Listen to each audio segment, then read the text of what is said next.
PEPI a été créé en 1994. PEPI, ça veut dire protocole d'élaboration et d'évaluation des parcours d'insertion. L'objectif de PEPI, c'est d'aider les bénéficiaires et les professionnels à construire et à évaluer des parcours d'insertion approfondis et qualitatifs. La particularité de PEPI, c'est sa technique d'entretien. Elle aide les bénéficiaires et les professionnels à clarifier non pas seulement ce qu'ils veulent faire ou avoir, faire une formation, avoir un logement, avoir un permis, mais ce qu'ils veulent être. Elle est où ma dignité, ma valeur en tant que personne? C'est ça qui est important. Aujourd'hui, nous estimons qu'il y a environ 12 000 personnes qui ont bénéficié d'entretien PEPI et environ 400 professionnels qui ont été formés en France, en Belgique, au Portugal. La démarche PEPI comprend 4 étapes. Étape 1, l'entretien. Étape 2, la cellule de suivi. Étape 3, les statistiques. Étape 4, PEPI 2 et PEPI 3. Étape 1, l'entretien. Comment se déroule un entretien PEPI? Déjà, on accueille la personne, forcément. On lui réexplique comment va se dérouler l'entretien. Elle s'installe devant l'ordinateur. On lui explique comment fonctionne l'étoile.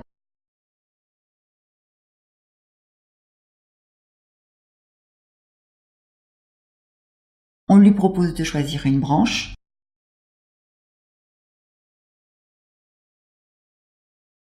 Elle va dérouler les branches une par une, tranquillement, dans le sens qui lui convient le mieux.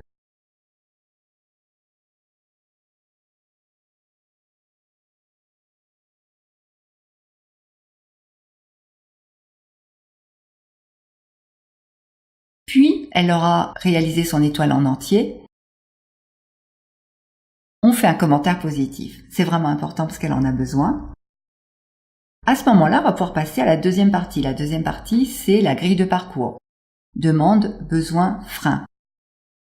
Sur la demande, elle va écrire qu'est-ce qui l'amène, qu'est-ce qui est important pour elle, de quoi elle a besoin aujourd'hui, en quoi on peut lui rendre service.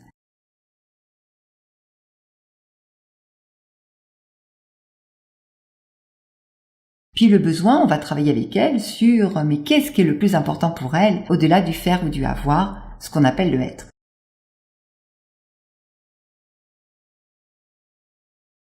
On prend les freins. Les freins, c'est qu'est-ce qui l'empêche d'être cette personne-là. Une fois qu'on a fait ça, on clique sur la dernière partie du totem. On liste les ressources qui sont dans la base en fonction des mots-clés qu'elle aura sélectionnés. Et elle va cliquer les ressources qui lui vont bien. L'entretien a permis de construire tout le parcours d'insertion. Elle va pouvoir partir avec l'étoile, l'attestation de compétences et son parcours complètement décrit, sa demande, ses besoins, ses freins et les actions qu'elle a choisies. Étape 2, la cellule de suivi. La démarche PEPI repose essentiellement sur la cellule de suivi. C'est là qu'on invite des partenaires, qu'on invite des associations, des services publics et même, pourquoi pas, des bénéficiaires, bien évidemment, pour collecter toutes les ressources du territoire, toutes les ressources du territoire qui permettent aux personnes d'avancer sur tel ou tel frein. Idéalement, la cellule de suivi doit être mensuelle. Les ressources collectées sont collectées d'abord oralement. Les personnes s'expriment en disant « Tiens, à tel endroit, il y a telle ressource qui pourrait être utile pour telle et telle raison ». Et nous les inscrivons au fur et à mesure directement dans l'application PEPI, dans la base de données. Ce qui permet aux professionnels qui ressortent de la cellule de suivi, par exemple en fin de matinée, d'avoir accès immédiatement à toutes les ressources qui ont été saisies. Les entretiens qui sont faits l'après-midi même peuvent déjà prendre en compte les ressources qui ont été vues le matin. Étape 3, les statistiques. Le troisième niveau de l'application PEPI, ce sont les statistiques.